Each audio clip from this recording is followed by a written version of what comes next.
Shalom teman-teman KCC yang dikasihi Tuhan. Berikut pengumuman KCC sepekan. Ibadah raya akan diadakan secara onsite dan online pada pukul 10 setiap minggunya. Sudah tersedia di platform YouTube dan Facebook.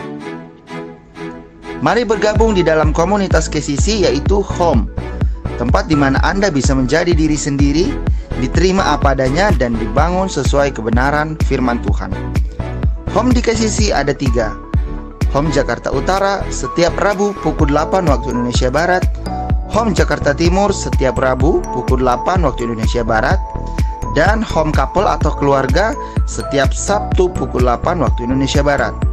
Doa pagi KCC diadakan setiap hari Sabtu pukul 6 pagi sampai 6.30 waktu Indonesia Barat. Zoom akan di-share di IG kita @kcc_kingdom. Mari membangun keintiman dengan Bapa di surga lewat doa pagi. Bagi saudara yang membutuhkan dukungan doa, saudara bisa mengisi link permohonan doa yang disediakan saat ibadah online berlangsung di Facebook KCC Kingdom atau pada bio Instagram @kcc_kingdom. Bagi saudara yang rindu bertumbuh dalam kebenaran firman, saudara bisa mengakses K-Potion, renungan singkat 2 menit yang di-share setiap hari melalui Instagram KCC yang akan mengubah cara saudara berpikir. Untuk informasi seputar pelayanan KCC, silakan follow IG KCC @kcc_kingdom, Facebook KCC Kingdom, email kingdom.kcc@gmail.com, atau bisa mengirimkan pesan melalui WhatsApp di nomor yang tertera. Mari siapkan hati kita untuk mengikuti ibadah. Dimohon selama berada di dalam ruangan jemaat taat menjalankan protokol kesehatan 3M, memakai masker, mencuci tangan, dan menjaga jarak. Stay safe dan healthy. Tuhan Yesus memberkati.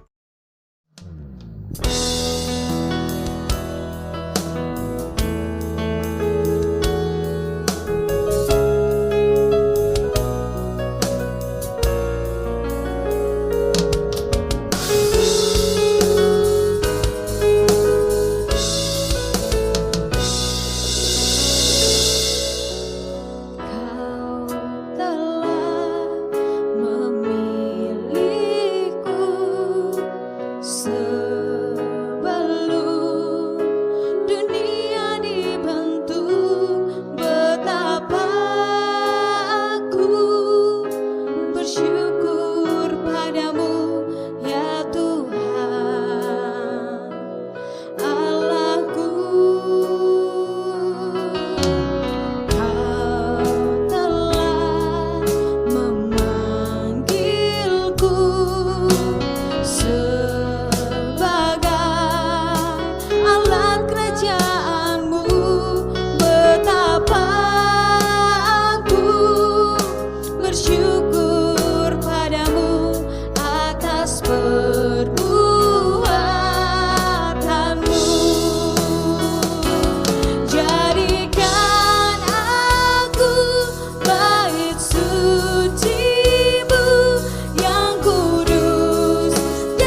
bait suci-Mu yang kudus dan yang tiada bercela.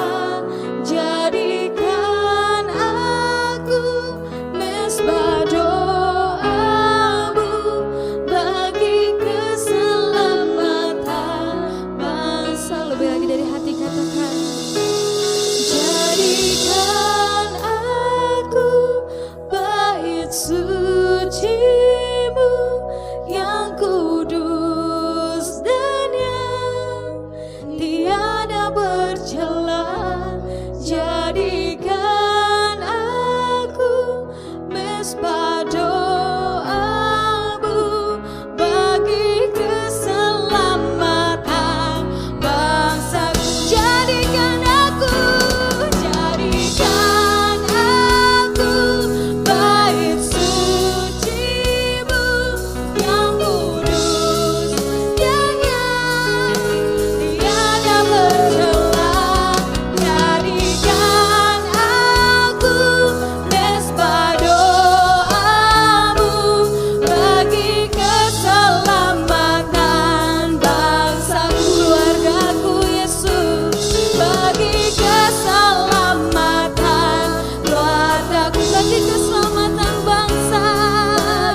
Shalom saudara-saudaraku yang dikasihi oleh Tuhan. Saya mengucapkan selamat pagi, selamat siang, selamat sore, selamat malam. Tergantung jam berapa saudara menyaksikan ibadah online ini. Saya harap kita semua sama-sama mengambil sikap beribadah. Kita tidak hanya menonton, tapi kita beribadah kepada Tuhan. Saya percaya dengan online seperti ini kita dimudahkan. Bagi saudara yang belum bisa untuk datang ke onsite ya, ke gereja, saudara bisa menyaksikan dimanapun, di jalan, di rumah, dan sebagainya. Karena saya percaya hadirat Tuhan gak dibatasi oleh apapun. Saya percaya bahwa pandemi atau apapun yang sedang terjadi hari ini semua membawa kebaikan bagi kita. Kita hanya perlu beradaptasi dengan cara-cara yang baru. Tidak ada yang bisa membatasi hadirat Tuhan. Saya percaya Roh Kudus menjamah saudara-saudara dimanapun kalian berada hari ini. Sebelum kita mendengar firman Tuhan, mari kita sama-sama berdoa. Bapa yang di surga, Bapa yang penuh kasih, Bapa yang penuh rahmat, Bapa yang mengaruniakan segala kemuliaan kepada kami. Kami sebagai anak-anak-Mu bersyukur hari ini dan kami mau beribadah. Roh Kudus berkuasalah atas setiap kami. Sampaikanlah isi hati-Mu Tuhan, urapi hamba-Mu yang sangat sederhana ini. Sampaikanlah Tuhan pesan-pesan Tuhan yang luar biasa. Biar kami dijamah oleh Roh Kudus. Allah Roh Kudus bergeraklah di tengah hati setiap kami yang menyembah Tuhan.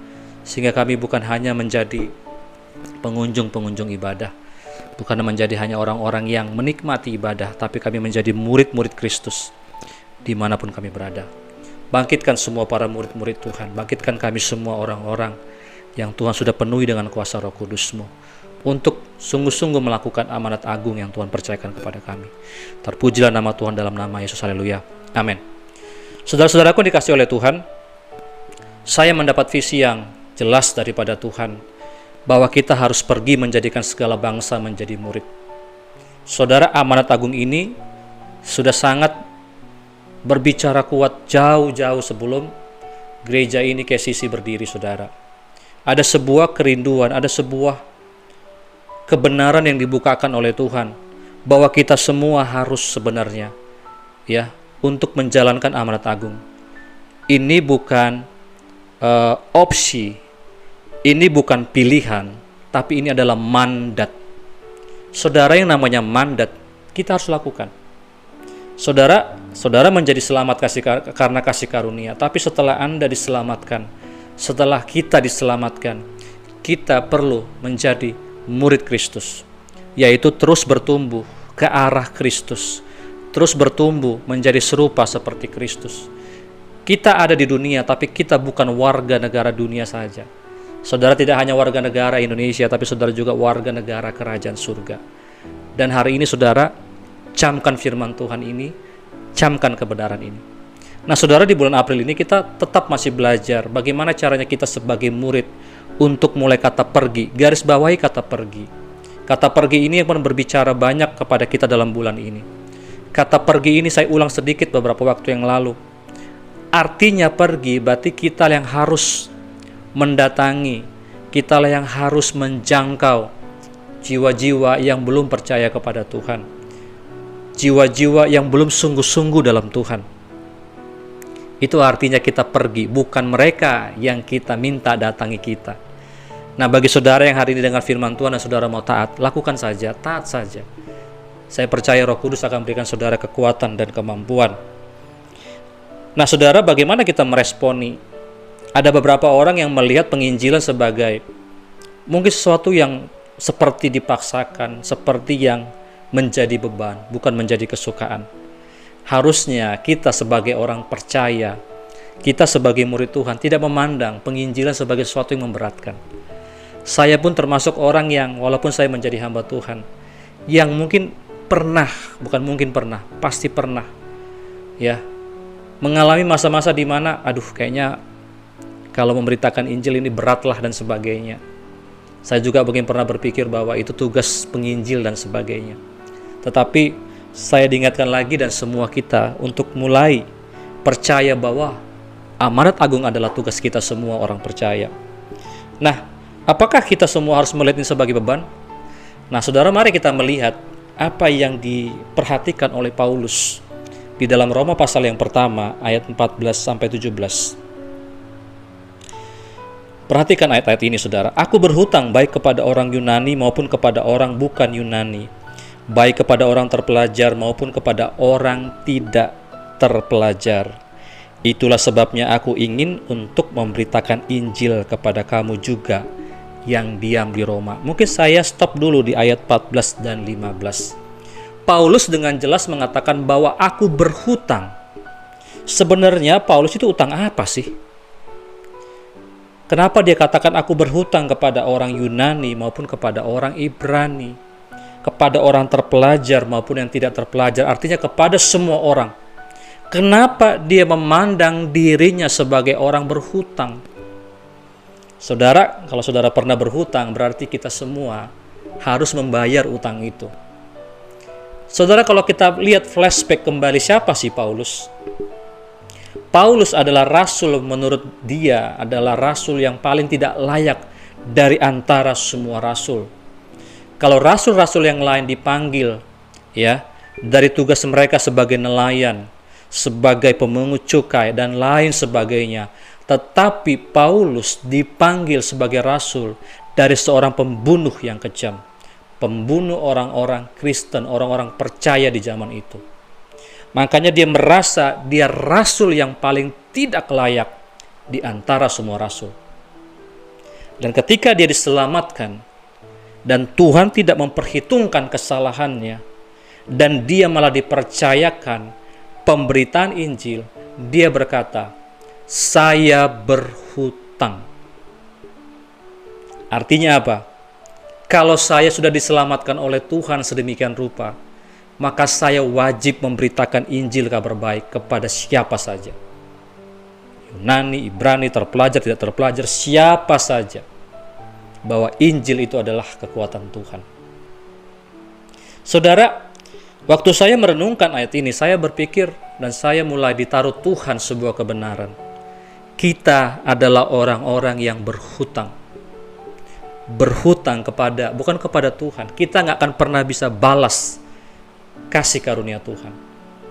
Hanya Tuhan yang mati. Kita nggak mati. Bahkan orang tua kita nggak mati buat kita untuk dosa-dosa kita. Tapi Tuhan Yesus, Alkitab berkata, mati buat dosa-dosa kita, dan kita semua yang percaya tidak binasa.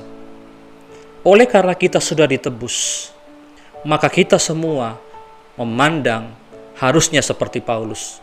Kita berhutang kabar baik kepada banyak orang yang belum percaya kepada Tuhan. Jangan pikirkan bagaimana caranya. Taat saja. Saya kasih sebuah ilustrasi, saudara. Saudara bayangkan bahwa Anda sedang dijatuhi hukuman mati. Dan tanggalnya sudah ditetapkan. By the way, soal hukuman mati, saya pernah mendapat sebuah cerita dari hamba-hamba Tuhan yang melayani di Nusa Kambangan. Saudara, by the way, penjara ini biasanya ada banyak orang-orang di sana yang berat-berat case-nya, dan ada banyak di sana rata-rata yang menunggu hukuman mati di penjara itu di Nusa Kambangan.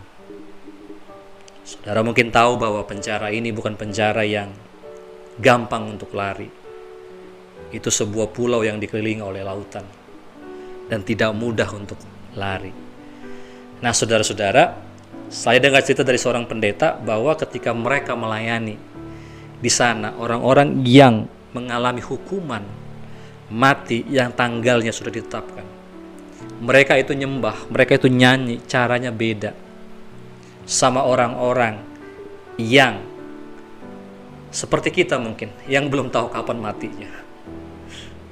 Saudara bayangkan ada saudara dikasih tahu tanggal sekian, bulan sekian, kau ditembak mati. Bagaimana respon? Nah, pendeta ini bercerita, mereka itu nyanyinya luar biasa, penyerahannya total sama Tuhan. Saya terlalu percaya kalau kita semua dikasih tahu tanggal kapan kita mati, kita tuh nggak pernah biasa-biasa. Saya perhatikan orang-orang ketika dalam kesesakan, di dalam titik nol, apalagi di nadir-nadirnya yang terakhir, orang itu sungguh-sungguh sama Tuhan. Nah, saudara bayangkan sebuah ilustrasi, saudara dikasih tahu tanggal matinya dan akan dijatuhi hukuman mati, dan kita mulai mengalami mungkin ketakutan yang luar biasa. Kita mulai bingung apa yang terjadi dengan kematian dan sebagainya. Nah, tiba-tiba saudara, ketika dikasih tahu tanggalnya, dikasih tahu kapan kita harus dihukum mati, dan dosa kita, pelanggaran kita nggak bisa lagi dibela, tiba-tiba ada seorang pribadi yang mau gantikan kita untuk mati. Dan seorang yang berani menukarkan dirinya mati kepada kita. Sebelum dia mati, dia kasih sebuah wasiat, dia kasih sebuah permintaan. Kabarkan kabar baik. Kabarkan, saya punya misi ini.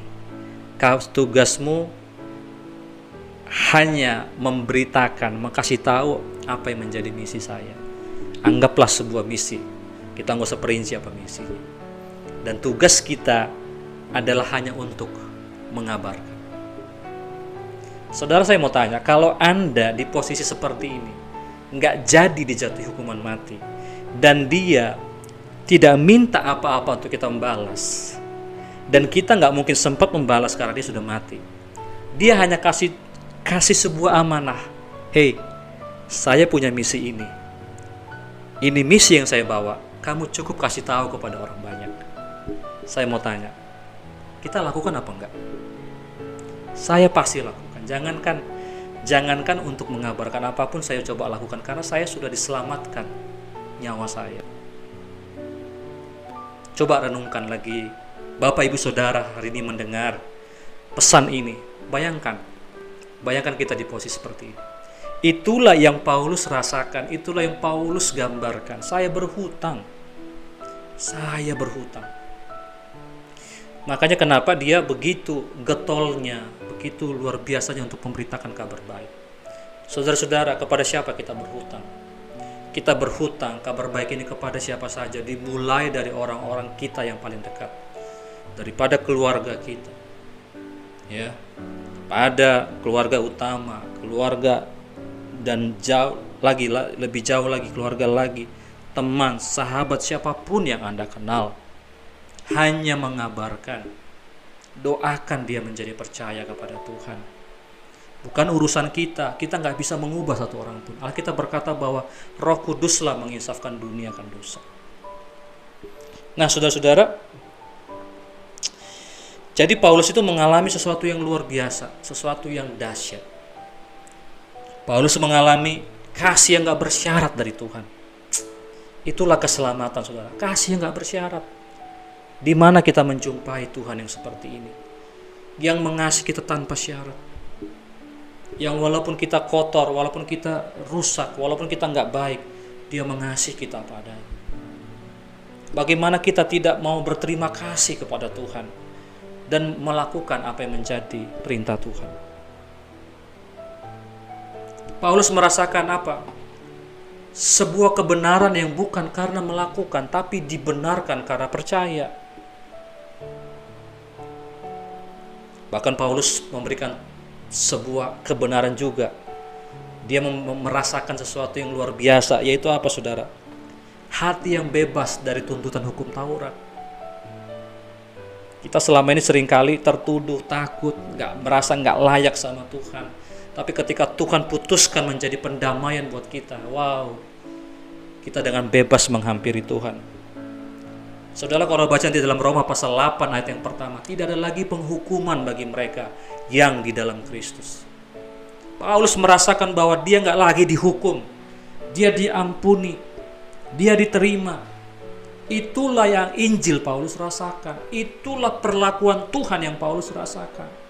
Sehingga bagaimana mungkin dia tidak tahan, bagaimana dia tahan untuk tidak memberitakan kebenaran kabar baik. Saudara, saya mau tanya, apakah kita semua merasakan yang seperti ini, yang Paulus rasakan? Harusnya kita orang-orang yang dimurkai Tuhan. Mari kita mandang pemberitaan Injil seperti ini, bukan sebagai kewajiban yang, wah, kalau enggak Tuhan marah. Tidak, saudara. Engkau diterima padanya. Saya mention apa yang dikatakan oleh Pastor Philip Montova. Beberapa waktu yang lalu saya lihat channel YouTube beliau, dan dia sampaikan begini. Kita semua kalau kita nggak mau beritakan Injil pun, kita selamat, kita dapat mahkota kehidupan. Tetapi bagi saudara yang mau memberitakan Injil, kita mendapat mahkota kemuliaan. Itu yang membedakan kita yang mau taat sama yang tidak. Tergantung pilihan saudara. Kalau saya memilih, saya mau taat. Bukan hanya karena mahkota, tetapi karena saya merasa berhutang. Jadi kepadapun siapapun yang saya temukan, saya temuin. Yang saya tahu dia belum percaya kepada Yesus, saya coba sampaikan. Walaupun kita semua perlu diperlengkapi bagaimana cara menyampaikan, itu hal yang lain yang kita perlu bahas. Tetapi kita minimal hari ini punyalah hati seperti Paulus yang merasakan bahwa saya orang yang berhutang keselamatan, yang berhutang darah sebenarnya. Nah saudara, mari kita lanjut ayat yang ke-16 dan 17 ya. Sebab aku mempunyai keyakinan yang kokoh dalam Injil, karena Injil adalah kekuatan Allah. Perhatikan, Injil adalah kekuatan Allah yang menyelamatkan setiap orang yang percaya, pertama-tama orang Yahudi tetapi juga orang Yunani. Ya, Injil kekuatan Allah yang menyelamatkan. Sebab di dalamnya nyata kebenaran Allah yang bertolak dari iman dan memimpin kepada iman. Sebab ada tertulis, orang benar akan hidup oleh iman.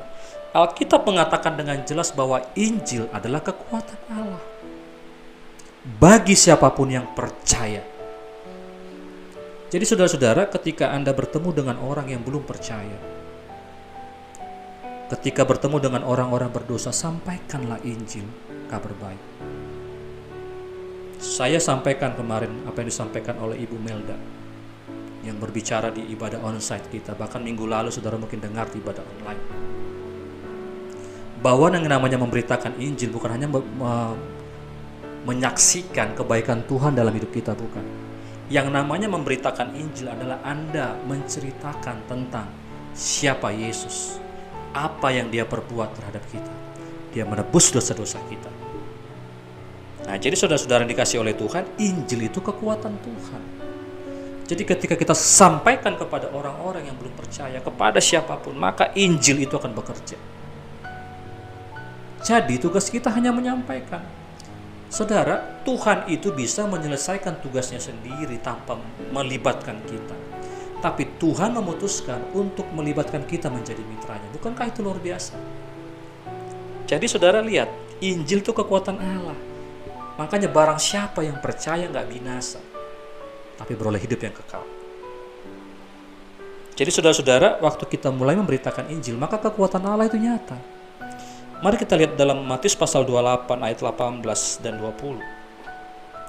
Yesus mendekati mereka dan berkata, kepadaku telah diberikan, perhatikan, segala kuasa di sorga dan di bumi. Segala kuasa di sorga dan di bumi diberikan kepadaku. Ayat 19, karena itu pergilah, jadikanlah segala bangsa menjadi murid, dan sebagainya. Segala kuasa, dunamos, ya, dalam Kisah Rasul pasal pertama ayat yang ke-8. Kamu akan kamu akan menerima kuasa kalau Roh Kudus turun ke atas kamu, dan kamu akan menjadi saksiku. Kuasa. Jadi saudara, ketika kita mau menjadi saksi Tuhan, ketika kita memberitakan kabar baik, kenapa iblis gak pernah suka? Dia halangi kita untuk memberitakan kabar baik, karena dia tahu Injil itu kuasa. Injil itu kekuatannya Allah yang menyelamatkan. Dalam Kisah Rasul 1 ayat 8, bahwa kuasa di sini dalam bahasa aslinya adalah dunamos. Akar kata dari dinamit, saudara. Meledak.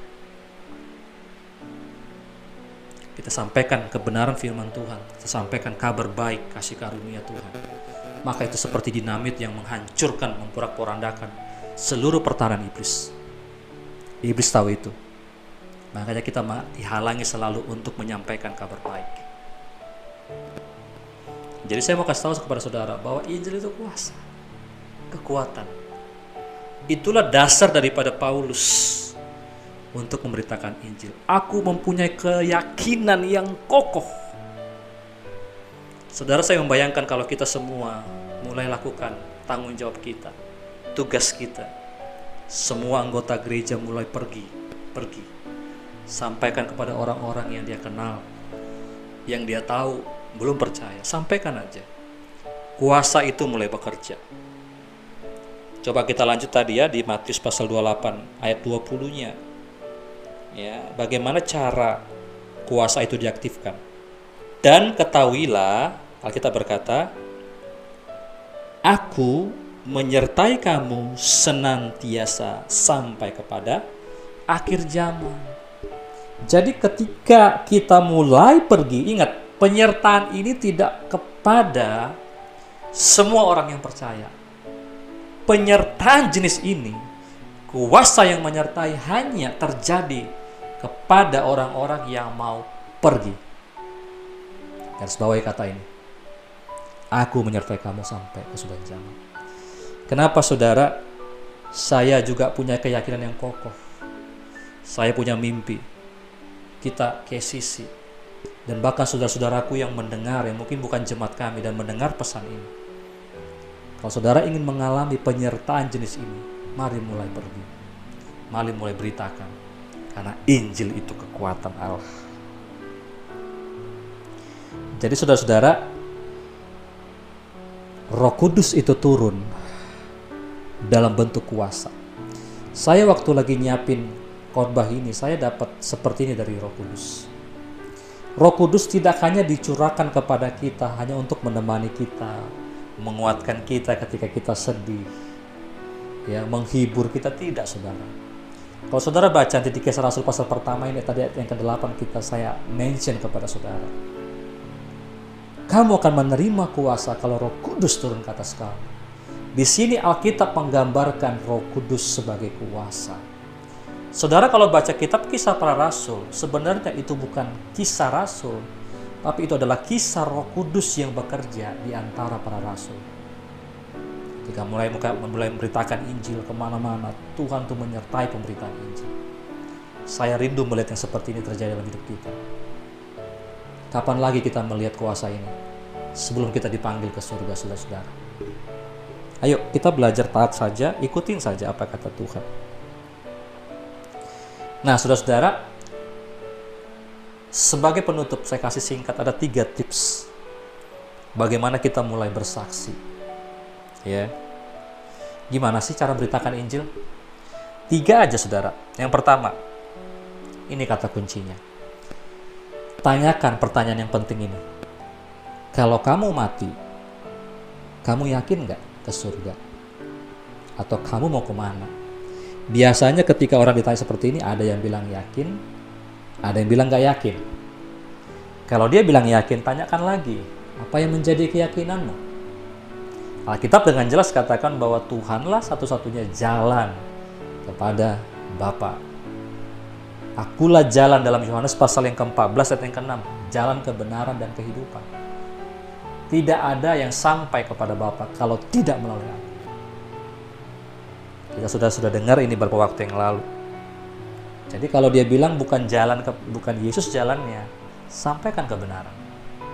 Tanyakan. Kalau dia nggak yakin, kasih tahu Injil kabar baik. Kamu cukup menjadi percaya, cukup yakin bahwa Tuhan 2000 tahun yang lalu mati terhadap dosa-dosamu. Bahkan hari ini kalau Anda yang belum percaya kepada Tuhan dan mau menerima Dia, apapun latar belakangmu, apapun agamamu, mari kita terima, undang Dia masuk dalam hati kita, jadi Tuhan dan Juru Selamat. Maka hari ini juga kamu akan diselamatkan. Yang kedua, setelah dia mendengar, dia nggak tahu kemana saudara kasih tahu Yesus. Yang kedua adalah mulai beritakan ayat-ayat tentang keselamatan. Yohanes 3:16, karena begitu besar kasih Allah akan dunia ini, sehingga dia mengerahkan anaknya yang tunggal, supaya barang siapa yang percaya kepada yang gak binasa, melainkan beroleh hidup yang kekal. Kamu percaya, kamu gak binasa. Bayangkan, cukup percaya, saudara. Roma 10 ayat 9-10.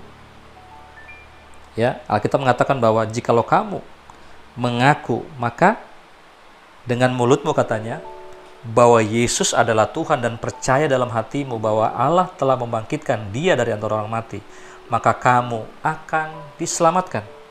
Karena dengan hati orang percaya akan dibenarkan dan dengan mulut orang mengaku dan diselamatkan. Cukup kita percaya dalam hati dan mengaku dengan mulut. Kalau orang itu percaya dari dalam hatinya dan mengaku dengan mulutnya bahwa Yesus adalah Tuhan, maka dia diselamatkan. Jadi saudara, ayat-ayat ini akan menolong orang-orang itu untuk mulai percaya kepada Yesus. Ya. Saudara juga boleh sampaikan Roma 6:23, sebab upah dosa ialah maut, tetapi karunia Allah ialah hidup yang kekal dalam Kristus Yesus Tuhan kita. Upah dosa adalah maut.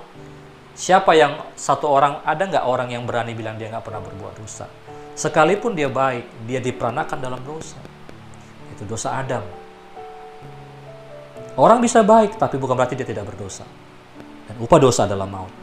Tetapi karunia Allah ialah hidup. Hanya karunia Yesuslah hidup itu. Nah, beritakan ini saudara.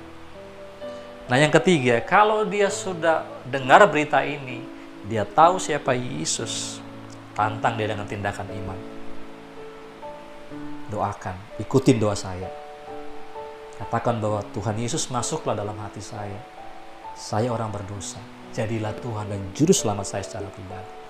Dan yang kedua, baptiskan dia dalam nama Bapa, Anak, dan Roh Kudus. Langsung seketika itu juga, jangan tunggu-tunggu. Maka setelah dia lakukan itu, orang itu diselamatkan. Nah, jadi saudara-saudara dikasih oleh Tuhan, inilah 3 cara saudara. Ya, jadi yang pertama, tanyakan. Saya ulang sedikit lagi ya. Kamu mati itu, yakin gak ke surga? Kemana kamu kalau mati? Kasih tahu kabar baik yang kedua tentang ayat-ayat keselamatan.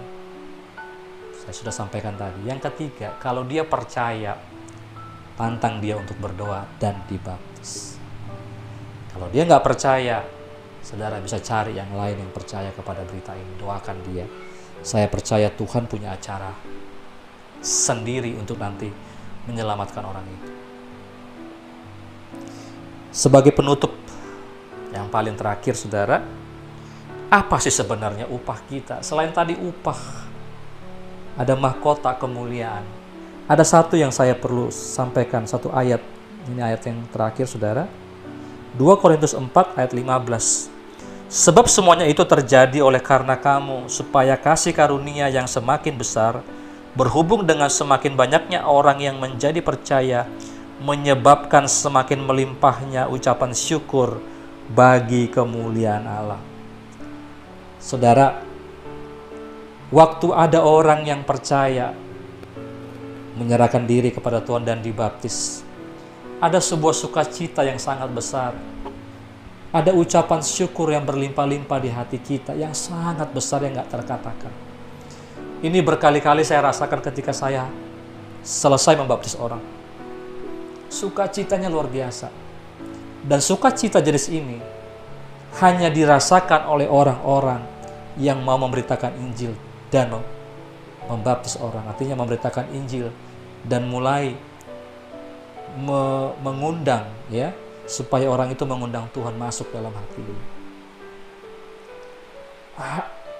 Ini lebih nggak bisa terkatakan saudara, lebih daripada Anda mendapat uang yang banyak atau apapun. Ini sukacita ilahi saudara, dan ini nggak dimiliki oleh orang-orang yang nggak mau pergi, yang nggak mau untuk menyatakan kabar baik.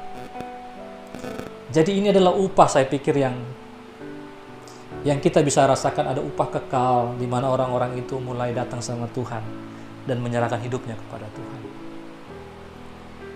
Saya berdoa supaya kita semua mau menanggapi kasih karunia Tuhan ini, menanggapi sebuah hak istimewa untuk menjadi mitranya Tuhan, menyampaikan kabar baik. Dimanapun saudara-saudara berada hari ini, responi kasih Tuhan. Kita adalah orang-orang yang berhutang, bukan kepada Tuhan. Tuhan gak tuntut kita. Tapi saudara, hei, kamu sudah diselamatkan. Harganya mahal sekali, kawan. Kita hanya diminta kabarkan yuk kepada orang-orang yang mungkin belum dengar ini. Ya, apalagi itu orang-orang yang kamu kenal. Jangan sampai nanti kita nyesal dia mati. Sekarang ini saya nggak tahu kenapa banyak banget orang mati. Ya, saudara kalau lihat di Facebook dimanapun banyak orang meninggal. dengan sakit, dengan wabah, dengan gempa dan sebagainya. Banyak orang meninggal. Bayangkan kalau itu salah satu orang yang saudara kenal dan dia mati di luar Tuhan. Betapa sedihnya, betapa menyesalnya kita. Saya berdoa ini menggugah hati saudara, biar Roh Kudus menjamah hatimu saat ini. Mari kita berdoa. Bapa, kami bersyukur hamba-Mu sangat terbatas menyampaikan apa yang menjadi kerinduan hati Tuhan. Tapi Roh Kudus, ini hamba-Mu, ini kami semua. Aku berdoa buat siapapun yang mengikuti ibadah ini dan mendengarkan berita ini. Biar kami semua sungguh-sungguh mau menyerahkan hidup kami untuk dipakai oleh Tuhan. Ajar kami Tuhan, dan kami mau meresponi apa yang menjadi kerinduan hati Tuhan untuk kami bisa pergi memberitakan kabar baik. Hamba berdoa pada hari ini, beri kami keberanian untuk memberitakan Injil Tuhan. Kasih karunia, kami tahu ini kekuatan Tuhan, kekuatan Allah. Kami tahu Tuhan, kami sering dibodohi, kami sering dipengaruhi iblis, membuat kami takut, membuat kami merasakan ketidakberdayaan. Tapi kami tahu hari ini bahwa Injil kekuatan Allah. Kami tahu ada kemenangan besar yang terjadi hari-hari ini. Meteraikan apa yang kami dengar Tuhan. Berdoa buat setiap kami, semua berada dalam keadaan baik, apapun yang sedang kami hadapi hari-hari ini. Tuhan, mampukan kami untuk terus melakukan bagian kami. Jadikan kami semua murid-murid-Mu yang setia melakukan kebenaran firman-Mu. Saudara, sebelum kita pulang, mari kita buka kedua tangan kita. Kekasih-kasih Tuhan, terimalah berkat anugerah yang berlimpah-limpah, cinta kasih daripada Tuhan kita Yesus Kristus, dan persekutuan yang manis dengan Roh Kudus kiranya menyertai saudara-saudara hari ini, besok, bahkan sampai selama-lamanya. Kita yang percaya dan menerima berkat sama-sama kita katakan amin, amin. Saudara-saudaraku, kalau saudara mungkin lewat pelayanan kita, saudara mau menerima Yesus dan saudara mau percaya sama Tuhan, saudara boleh tanyakan kepada kita, ya. Saudara mau minta doa, mau minta konseling dan sebagainya, hubungi nomor-nomor yang tersedia. Jangan ragu, saudara. Saudara-saudara yang merasakan saya nggak tahu saya mau kemana, saya bingung dengan hidup saya, hubungi kami dengan segera. Kami akan membantu saudara. Saya percaya kita semua akan sama-sama bertumbuh dalam Tuhan. Tuhan memberkati kita. God bless you. Happy Sunday. Betapa kuat kasihnya Allah kita. Dia percaya atas semua perbuatan.